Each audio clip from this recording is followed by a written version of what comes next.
السميع العليم من الشيطان اللعين الرجيم. بسم الله الرحمن الرحيم. رب اشرح لي صدري ويسر لي امري واحلل عقدة من لساني يفقهوا قولي. الحمد لله الذي كلت الألسن عن غاية صفته والعقول عن كنه معرفته وتواضعت الجبابرة لحيطته وعنت الوجوه لخشيته وانقاد كل عظيم لعظمته. ثم الصلاة والسلام على نير الأعظم نتيجة العالم جد الحسن والحسين مولانا ابو القاسم محمد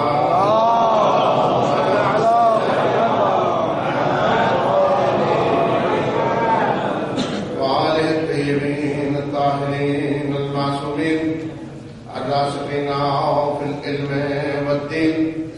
أما بعد، قال الله تعالى في كتاب المحكم: بسم الله الرحمن الرحيم. ولا تقولوا لمن يقتل في سبيل الله أموات بل أحياء ولكن لا تشكرون. آپ سب مل کے اپنی سلامتی کے لیے، بعد امام کی سلامتی کے لیے اور اموات کی سال ثواب کے لیے اس دعائے فرض کو میرے ساتھ پڑھیں.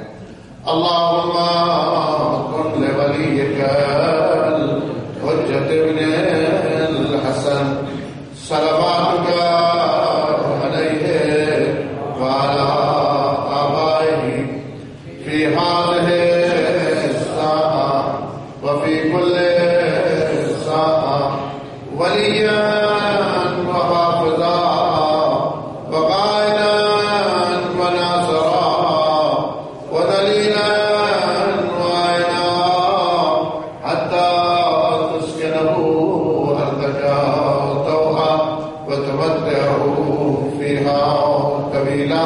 محمد علیہ السلام.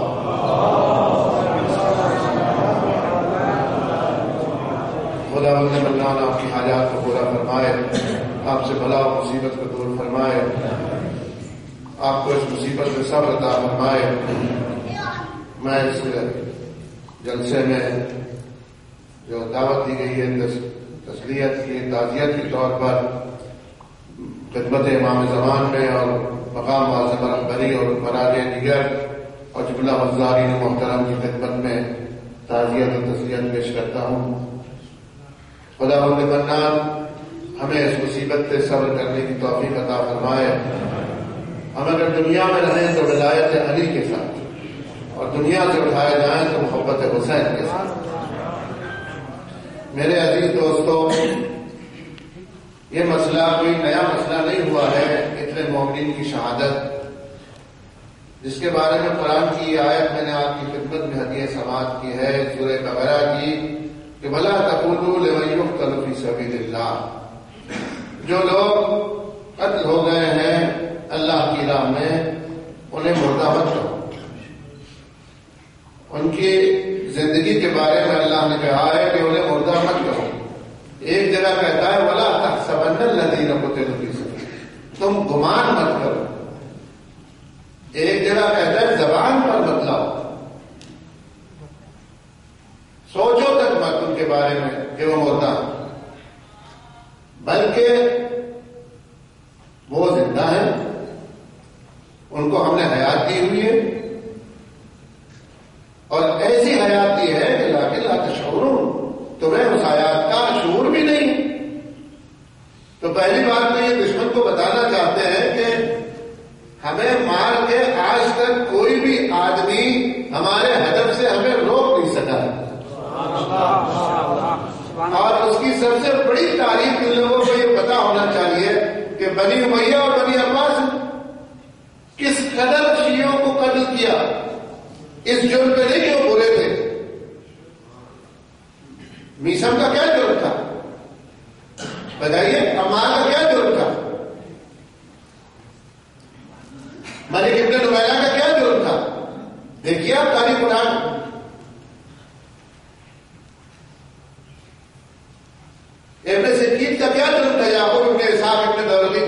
جسے متوکل عباسی نے قتل کرایا ترک غلاموں کے ذریعے، صرف جرم یہ تھا، جو عیسیٰ کا جرم تھا وہی جرم تھا کہ وہ کہتے تھے کہ علی ہمارا امام ہے۔ آج بھی وہی جرم ہے، آج بھی وہی جرم ہے۔ اگر پاکستان میں ایسے دھماکے ہو رہے ہیں تو میرے سرکار بہت ساری جگہیں موجود ہیں، یہ شیعوں کا امام بارگاہ کیوں استعمال کیا جا رہا ہے؟ امام بارگاہ بھی کیوں کہا جا رہا ہے؟ یہ شیعوں کو نشانہ کیوں بنایا جا رہا ہے؟ آپ یہ دیکھیے کہ کس قدر شیعہ قتل ہو گئے، لیکن شاباش ہو اس قوم پر کہ جس کا رہبر حسین ابن علی، ایک قتل سے ہراسمنٹ پھیل جاتا ہے، ایک قتل سے۔ میں خود کراچی میں تھا، روز ایک دو قتل ہوتے تھے، ایک قتل سے لوگ بھاگ جاتے ہیں، لیکن جہاں بھی حسینی قتل ہوا آواز آئی لبیک یا حسین۔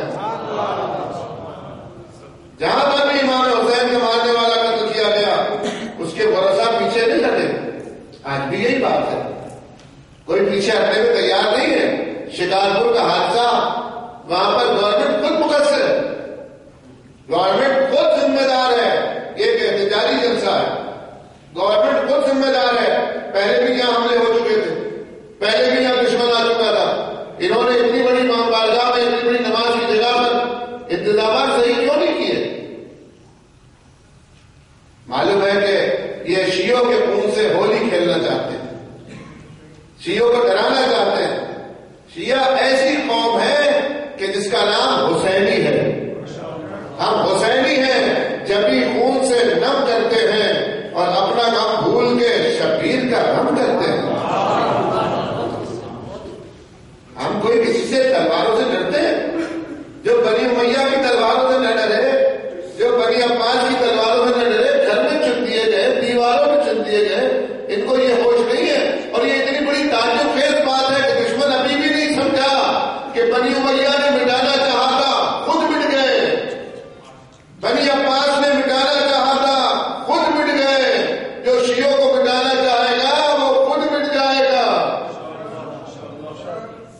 وہ رہ نہیں سکتا دنیا میں۔ رہا سوال شہادت کا تو وہ تو ہمارے امام کو ملی ہے، پیغمبر کو شہید کہا ہے۔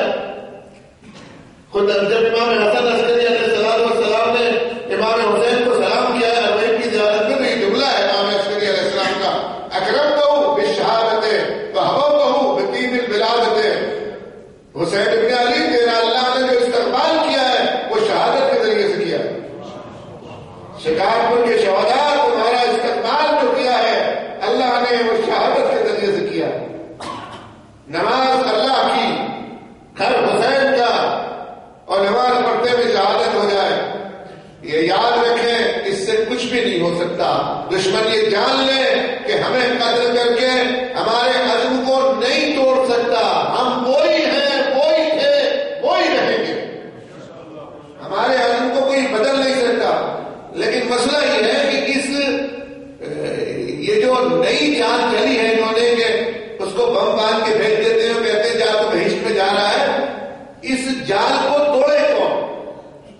جب یہ پردہ ہٹے گا کہ یہ بھیجنے والا خود جہنم میں ہے، یہ کیا جنت میں بھیجے گا؟ جو یہ کہہ رہا ہے بم باندھ کے چلا جا، لوگوں کو تشویش کر رہے ہیں، باقاعدہ ایسے ادارے بنے، گورنمنٹ کو معلوم ہے، گورنمنٹ جانتی ہے، ایک آدمی پاکستان میں چلا جائے تو اس کے پیچھے اتنی ایجنسیاں ہوتی ہیں، یہ دہشت گردوں کو پکڑنے میں کوئی حقیق نہیں ہے ان کا۔ کیا یہ نہیں جانتے؟ یہ سب جانتے ہیں، گورنمنٹ کو سب پتا ہے کہ کون دھماکے کرا رہا ہے، چاہے صوبائی گورنمنٹ ہو چاہے مرکزی گورنمنٹ ہو، ان کو سب کو پتا ہے، قاتلوں کے نام پتا ہے، ان کو پتا ہے جو شیعہ کافر کے نعرے لگواتے ہیں، ان کے لیے پتا ہے ان کو کہ کون ہمارے ساتھ کیا کر رہا ہے۔ لیکن مسئلہ یہ میرے عزیز دوستو، میں آپ کو ایک داستان سے شروع کرتا ہوں۔ یہ کہ ایک شخص تھا خان، اس نے یہ کہا تھا کہ میں چاہتا ہوں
اتنا مال میں ڈالو، بدل کے جگہ پر ایک بوری دے دو اور اپنی بلی دے دو.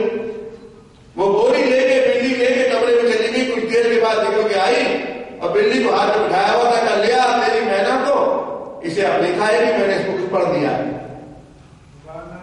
میں نے اس کو کچھ پڑھ دیا. تیزی لے کے آئی سامنے تو مینا لے کے آیا. خان اس نے بلی کے سر پہ اٹھایا، دیکھا نہیں کھایا. سامنے رکھا، دیکھا نہیں کھایا. بڑا خوش ہوا کہ فطرت کو کیسے بدل دیا. بڑا متعجب ہوا اور کو بہت سارا اور وہ مانگا، انعام دیا اور انعام دینے کے بعد رخصت کیا. ابھی وہ گلی پار کر کے گئی نہیں تھی کہ بلی نے مینا کو کھا لیا. تو اسے پکڑ کے پھر بلایا گیا کہ پورا پکا جادو کرے کرنا ہے، ہٹا کے صحیح معنی میں ہٹا کے دے تاکہ یہ نہیں کھا. انہوں نے کہا سرکار فطرت جو اللہ رکھتے اسے کوئی بدل نہیں سکتا. یہ میرے بس کا کام نہیں، میں تمہاری حالت کا امتحان لیا تھا. کیا تو نے کیا کیا تھا جو اتنی دیر تک بلی نے مینا کو نہیں کھایا؟ تو میں نے کچھ بھی نہیں کیا تھا، میں نے تو بلی کو بوری میں رکھ کے گھما دیا تھا. تو اس کا سر جو ہے وہ چکر میں آ گیا تھا. جب سر سے چکر اترا تو اس نے فوراً فطرت کا عمل کر لیا. یہی مسئلہ ان دہشت گردوں کا ہے، یہ بوری میں رکھ کے گھما دیتے ہیں. جب وہ چکر اترے گا تو سمجھ جائیں گے کہ علی والے قابل قدر نہیں ہے، قابل تعظیم. اور کیا ہمارے پاس سب سے بڑا دنیا کے پاس ہے، آگے دیکھ رہے برابر. آج جو آپ کو، آپ اس بات کو نوٹ کیجئے کہ آج جو آپ کو دشمن قتل کر رہا ہے خصوصاً شیعہ برادری کو، خصوصاً شیعوں کو. اگر بولی حضرات امان میں پاکستان کون قتل کر رکھتا ہوں؟ آپ چلو سروے کر لو. آغا خانی امان میں کوئی قتل نہیں کرو، ان کے علاقے پورے پورے امان میں اور بہت ساری قومیں رہ رہی. یہ صرف شیعوں کو کیوں قتل کیا جا رہا ہے؟ اس کا میں آپ کو اپنی بات بتاؤں وہ یہ کہ وہی بات ہے جس ابتداء اسلام میں پیغمبر کے زمانے میں کافروں نے، کفار نے پیغمبر سے علمی مقابلہ کیا تھا. پہلی جنگ میں علمی مقابلہ کیا تھا اور جب علمی مقابلے میں ہار گئے تھے اور یہ قرآن کا سورہ نازل ہو گیا تھا کہ بسم اللہ الرحمن الرحیم انا اعطیناک الکوثر فصل لربک وانحر، اور اس کے بعد انہوں نے کہا تھا ما ھذا کلام البشر، یعنی کلام کا جواب نہیں لا سکے تو پھر کفار نے تلوار اٹھائی تھی قتل کرنے کو پیغمبر اور اس کی آل کہ ان کو خود کو قتل کر دیا جائے تاکہ یہ نہ رہیں گے تو یہ آگے نہ بڑھے گا. یہی مسئلہ آج بھی دشمن کا ہمارے ساتھ ہے. وہ ہمارے اماموں کے علم کو، ہمارے مراجع کے علم کو، ہمارے قوم کے پڑھتے ہوئے علم کو اور اس کی تبلیغ کو دیکھ کے سمجھ گیا ہے کہ ان سے علمی مقابلہ نہیں ہو سکتا، ان کو قتل کر دو. یہ قتل ہو جانے چاہیے. لیکن اس کو ایک تجربہ پھر غلط کہتا ہے کہ ہمیں قتل کر کے کوئی، ہم ایک آدمی کو نہیں ہے. ایسے ایک آدمی نے کراچی میں کہا کہ ہم نے 5000 مار دیے. میں نے کہا آپ نے کم مارے؟ زیادہ مار لینے چاہیے آپ کو. ایسے معاملہ پہلے وہ کیوں؟ میں نے کہا میرے پاس رپورٹ ہے کہ 55,000 سنی سے شیعہ ہو چکے. شیعہ کسی ایک قبیلے کا نام نہیں یہودیوں کی طرح کہ اس قبیلے کا ہوگا یہودی ہوگا. شیعہ ہر اس شخص کا نام ہے جو علی اور زہرا کے حق کو سمجھ جائے. اس لیے آپ یہ دیکھیں کہ دشمن سمجھ چکا ہے، وہ آپ کے پیچھے پڑا ہوا ہے، وہ آپ سے برابر یہ چاہتا ہے کہ آپ میں اختلاف ڈال دیں. سب سے بڑی میری غلطی ہے ایک احتجاجی جلسہ ہے، کیونکہ میں مجلس کی شکل میں نہیں پڑھنا چاہتا. ایک احتجاجی جلسہ سب سے بڑی بات میری یہ ہے میری سرکار کہ قیادتوں میں اتفاق ہونا چاہیے، آپس میں متحد ہونے چاہیے. آپ کم ہو تو کوئی کم نہیں ہے. امیر المومنین اکیلے تھے، ایک ہی شمشیر کافی تھی، لا فتح الا علی لا سیف الا ذوالفقار. اس کے ماننے والے میں کم نہیں ہے، لیکن جب آپس میں اختلاف ہو جائے گا تو یہ کم ہو جائے گا.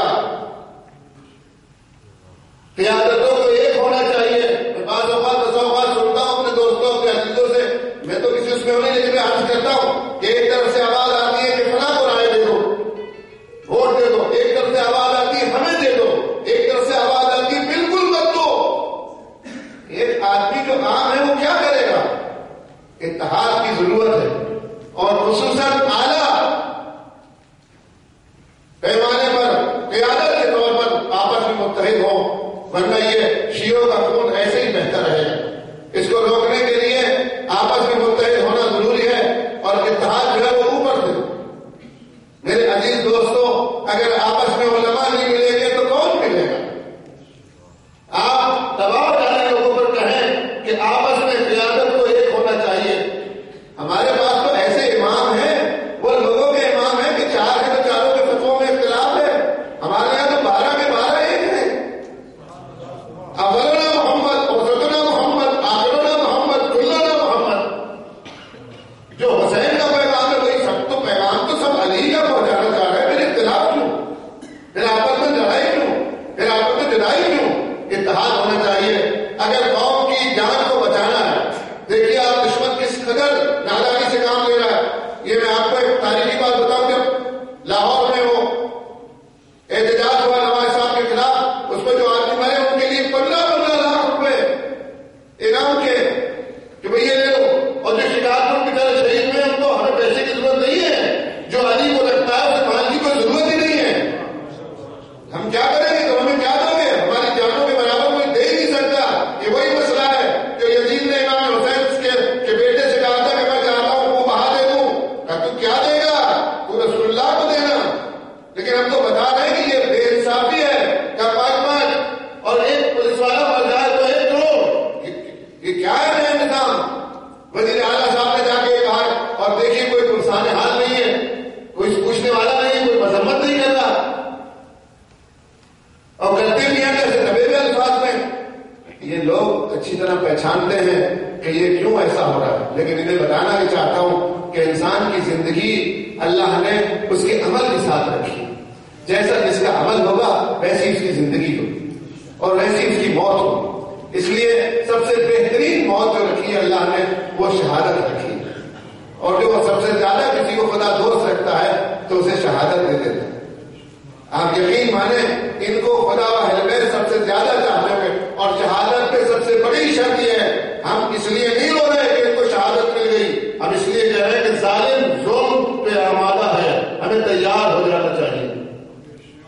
ہمیں اپنے قدم کو پیچھے نہیں ہٹانا چاہیے، ورنہ شہادت میں جب تک کہ راضی نہ ہو. حضرت اسماعیل علیہ السلام جب ابراہیم نے خواب دیکھا کہ یا بنیا انی ارا فی المنام انی اذبحک، بیٹا میں نے خواب میں دیکھا ہے کہ تجھے ذبح کر رہا ہوں. تو پھر آواز آئی کہ فانظر ماذا تری، تیری مرضی کیا ہے؟ اسماعیل سے ابراہیم نے پوچھا. مانا شہادت میں جب تک اس کی مرضی نہ ہو تب تک نہیں لیتے. ان کی مرضی ہوگی جب خدا و اہل بیت نے ان کو لیا ہے. اے 80 شہید ہو جانے والوں، تمہارے لیے یہ کافی ہے کہ تمہارا نام حسین ابن علی کی شہادت کے ساتھ لکھ دیا. اور اے شکارپور کے حادثے میں جان باز ہو جانے والوں، تم پہ میرا سلام ہو. تمہارے لیے یہی کافی ہے کہ تم جان بازی میں عباس کے ساتھ آ گئے.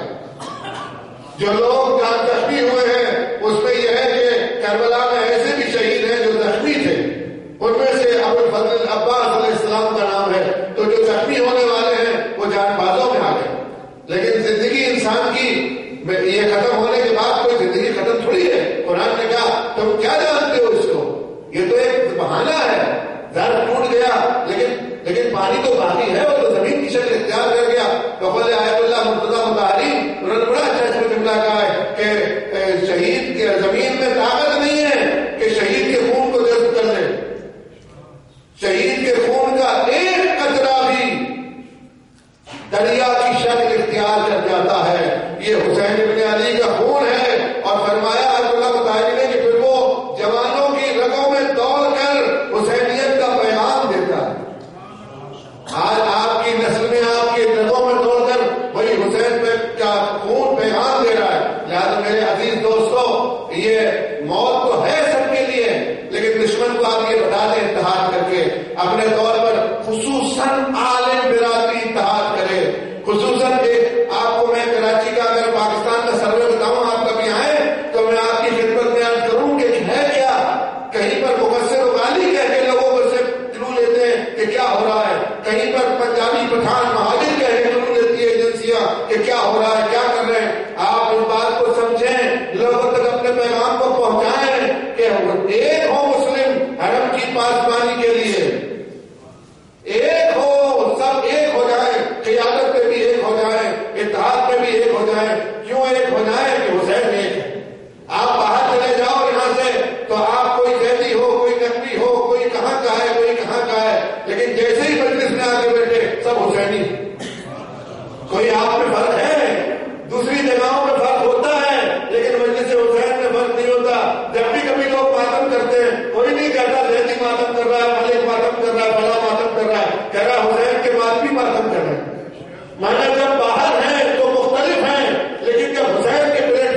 لیا ہے. اور پہلے بھی میں نے سید کریم کے الفاظ سنے تھے کہ اس نے کہا تھا یہ تحریک تب نہیں ہونی چاہیے کہ پہلی مرتبہ پیغمبر کی توہین ہوئی تھی. آپ دیکھیں ان کو کوئی آدمی نہیں ملا قانون بنانے کے لیے, ان کو کوئی شخصیت ہی نہیں ملی, صرف اور صرف خاتم الانبیاء محمد مصطفیٰ صلی اللہ علیہ وسلم.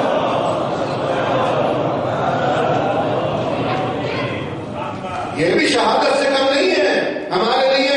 اس سے بڑی کوئی شہادت نہیں ہے کہ ہمارا رسول ہمارے سامنے توہین کیا جائے, ہم سنیں یہ سعودیس ہے, یہ اسرائیل ہے, اور یہ اسرائیل کی طرف سے اس کے افراد ہیں, یہ پاکستان میں بھی ہیں اس کی ایجنسیاں. یہ آپ یہ نہ سمجھیں کہ ظاہر میں کوئی مولوی ہوگا کوئی مولوی, لیکن وہ ہے وہ ایجنسی اسرائیل کا آدمی جو یہ برابر مسلمانوں کو قتل پہ آمادہ ہے, کیونکہ اس وقت میں اسرائیل آمادہ ہے. وہ چاہتا ہے کہ مسلمانوں کو قتل کیا جائے, بے گناہ قتل کیا جائے, بے درد صبح کیا جائے. اور آپ بے دردی دیکھیے, کبھی داعش کے نام سے آتے ہیں, کبھی طالبان کے نام سے آتے ہیں, کبھی کسی اور نام سے آتے ہیں, لیکن آتے سب شیعوں کے خلاف.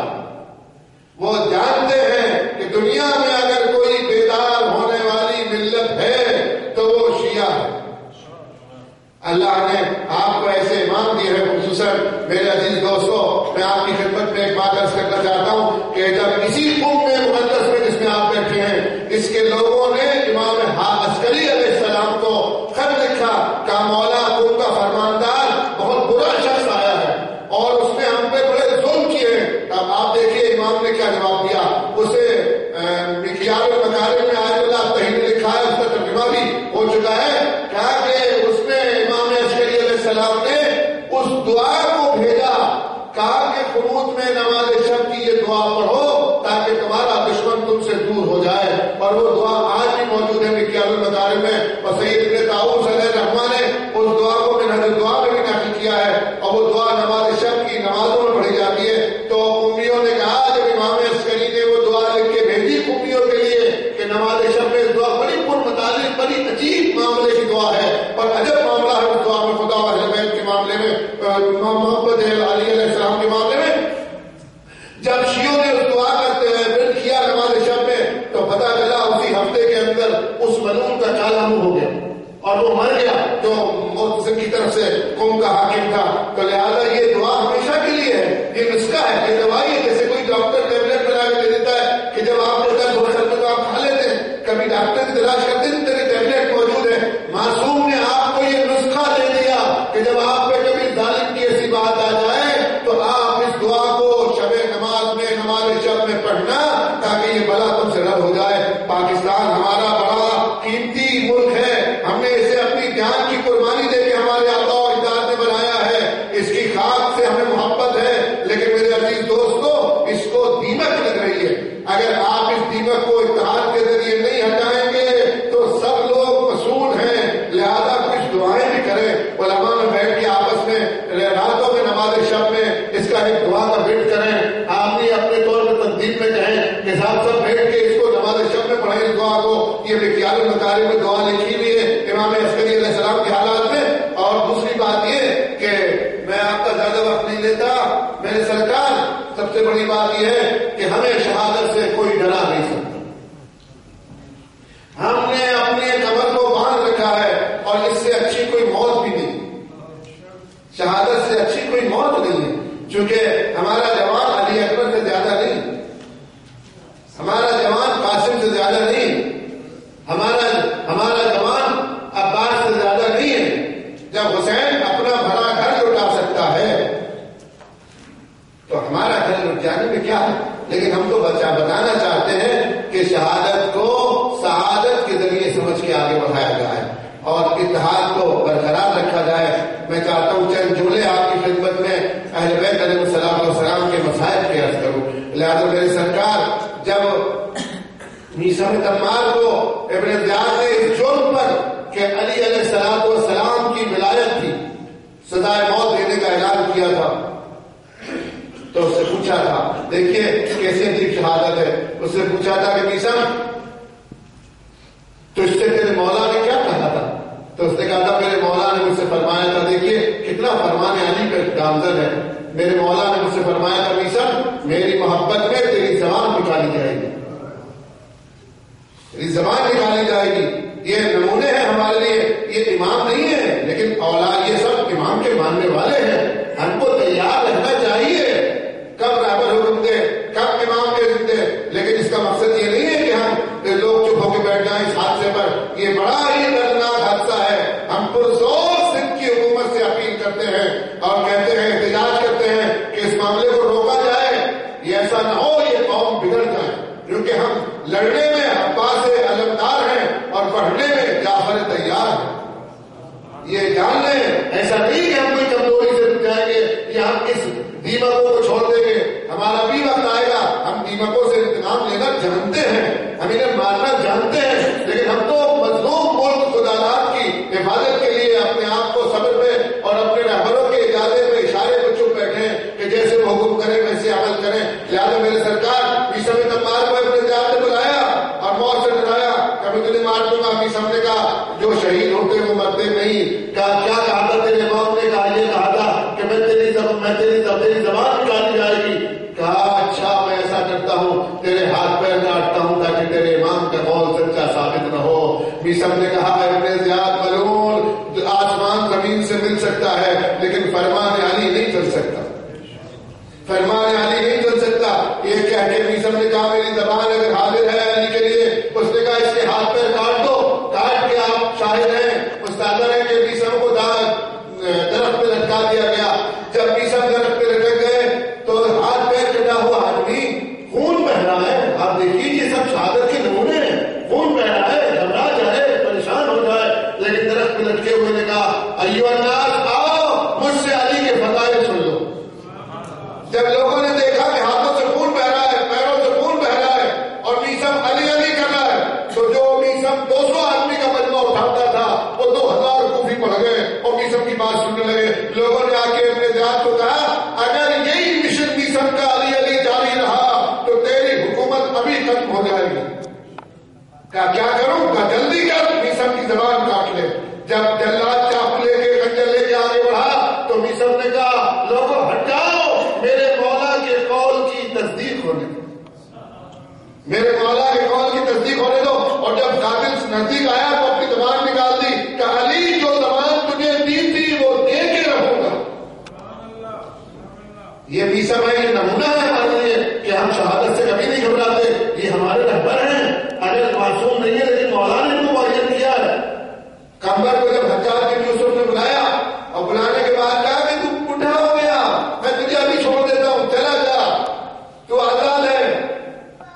کہا کس بنا پہ آزاد کرنا چاہتا ہے؟ کہا 4 باتیں پوچھوں گا تو کیا؟ کہا یہ بتا تیرا نام کیا ہے؟ کہا غلام علی. کہا تیرا کام کیا ہے؟ کہا علی علی. کہا اب تک کیا کرتا تھا؟ کہا علی علی. کہا اب کیا کرے گا؟ کہا علی علی. جیسے ہی تم نے کہے میسم بن عمار نے میرا سلام ہو میسم پر, تو حجاج نے کہا اٹھا ہے میں مار دیتا, چھوڑ دیتا ہوں, جا ایک بات پہ چھوڑتا ہوں اور باتیں سب ختم کی. کہا کیا بات پہ؟ کہا یہ بتا دے کہ علی کے شیعہ کہاں چھپے ہوئے, علی کے شیعوں کا مجھے پتا بتا دے تاکہ میں ان شیعوں کو پکڑ لوں اور تجھے چھوڑ دوں. تو میسم بن عمار نے اپنا پیر کو اٹھایا حجاج کے سامنے اور کہا حجاج یہ دیکھتا کیا ہے؟ کہا تیرا پیر ہے, اور اسے اٹھا کے دوبارہ زمین پہ رکھا. کہا حجاج یاد رکھنا اگر میرے پیر کے نیچے شیعہ چھپے ہوئے ہوں تو میسم کا کمبر کا پیر تو کٹ سکتا ہے لیکن ہٹ نہیں سکتا. کٹ تو سکتا ہے میسم کا قدم لیکن ہٹ نہیں سکتا. یہ کہہ کے میسم بن عمار نے اپنے قدم کو رکھ لیا. حجاج نے کہا کیسی گردن, دستور مل گیا. جب کمبر کی گردن کاٹی گئی تو بہت زیادہ خون نکلا. یہ تاریخ کمبر ہے, بہت زیادہ خون نکلا. تو حجاج نے کہا بوڑھا آدمی اتنا خون کہاں سے آ گیا اس میں؟ ایک آدمی نے حجاج سے کہا اگر اجازت ہو تو میں تمہیں بتا دوں لیکن شرط یہ ہے کہ مجھے نہیں مارنا معلوم. اس نے کہا ٹھیک ہے میں تمہیں جان کی امان دیتا ہوں, جاؤ. تو میں نہیں ماروں گا, چھوڑ دیا میں نے. جب یہ دکھا کے چھوڑ دیا تو اس نے کہا حجاج جب تو اسے کہتا تھا کہ میں تجھے چھوڑ دوں گا تو یہ خوش ہو جاتا تھا, اور جب تو اسے کہتا تھا کہ علی کے نام پہ مار دوں گا تو یہ سرخ ہو جاتا تھا. اس لیے جب اس نے امیر المومنین ظاہر ہے کہ جو امیر المومنین کے نام پہ شہید ہو رہا ہے ولایت پہ, اس کا استقبال بھی ہوگا کہ علی اس کا استقبال کرے. آپ نے تو شہداء کے بدن دیکھے ہیں لیکن سید الشہداء نے ان کا استقبال کیا ہے. میرے عزیز دوستو, یہ کوئی بات نہیں ہے. ایسا جاتی رہی ہے، کیونکہ ابھی وقت نہیں ہے، لہٰذا میرے سرکار یہ مصیبتیں برابر نازل ہوتی رہے گی، اور اس مصیبتوں سے یہ ہے کہ ایمان سے قریب ہو جائے۔ جب بھی کسی پر بیماری آتی ہے تو وہ طبیب سے قریب ہو جاتا ہے، جب اس پر کوئی مصیبت آتی ہے تو وہ اپنے امام سے قریب ہو جاتا ہے۔ آپ کو قریب کرنے کے لیے یہ بات ہے، لیکن آپ اپنے طور پر اپنی صفوں میں اتحاد کو برقرار رکھیں۔ لہذا میرے سرکار کربلا کا نمونہ ایسا ہے، امام حسین علیہ الصلوۃ والسلام کا میرا سلام ہو اس غریب حسین پر کہ جس نے کربلا میں صبح سے شام تک اپنا پورا گھر لٹا دیا، پورا گھر لٹا دیا۔ اور عزیز دوستو، آپ دیکھیں گے کہ امام حسین علیہ السلام کے جو اصحاب تھے جب وہ جنگ کر رہے تھے تو ان سب کا کہنا یہ تھا کہ حسین باقی رہے اور ہم قتل ہو جائیں، حسین باقی رہے اور ہم سب چلے جائیں۔ وہ حسین کی حفاظت کرنے میں پورا دن گزارتے تھے، پورا دن گزار دیا۔ کبھی حبیب آئے، کبھی زہیر آئے، میرے سرکار ایک صحابی حسین کی حفاظت کرتے کرتے چلے گئے، لیکن ایک وقت وہ آیا کہ اب حسین اکیلا رہ گیا، اب حسین کس کی حفاظت کرے گا؟ حسین کی تو کوئی حفاظت کرنے والا نہیں، نہ علی اکبر، نہ عباس، نہ قاسم، نہ عمر، نہ محمد، نہ جعفر، کوئی موجود نہیں تھا۔ راوی کہتا ہے کہ ایک ہی آدمی حسین تک تنہا رہ گئے تھے۔ اور میرے عزیز دوستو، حسین علیہ السلام جب اکیلے رہ گئے تو حسین پتہ ہے کس کی حفاظت کر رہے تھے؟ حسین زینب کی حفاظت کر رہے تھے۔ چاروں طرف حسین شمشیر لے کے دوڑ رہے تھے، اشقیاء بار بار حسین کو تنگ کرنے کے لیے کہتے تھے زینب کے خیموں میں داخل ہو جاؤ، حسین کے بچوں کو خیموں میں لوٹ لو۔ جب بھی حسین فرات میں گئے عباس سے ملنے کے لیے، ایک مرتبہ میرے ساتھ نے کہا حسین کو ادھر بلانا ہے، کہاں ایسے ادھر نہ چلے جائے آگے پہنچنے کی طرف، کہا کام کرو کہ حسین کے بچوں کے خیموں کی طرف بڑھنا شروع کر دو۔ جیسے ہی اشقیاء حسین کے بچوں کے خیموں کی طرف بڑھنا شروع ہوئے، امام حسین نے عباس کے جسد سے رخ کیا اور خیمے کی طرف آئے، کہا ابھی جب تک میں موجود ہوں میرے بچوں کے خیمے کی طرف تم نہ آنا۔ اے میرے مولا حسین، آپ نے آ کے بچوں کو بچا لیا، لیکن جب آخری وقت آیا اور حسین خیمے سے باہر نکلے اور گھوڑے سے گر پڑے، خاک پہ گر پڑے، زینب نکل کے آئی، عمر سعد نے دیکھا زینب آئی ہے، غلام سے کہا اس کی چادر چھین لو۔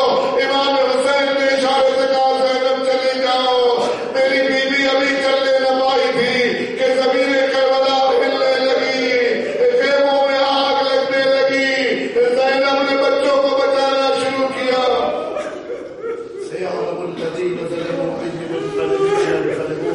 پروردگارا جو بیمار ہیں انہیں شفا دے، جو پریشان حال ہے ان کی پریشانی کو دور فرما۔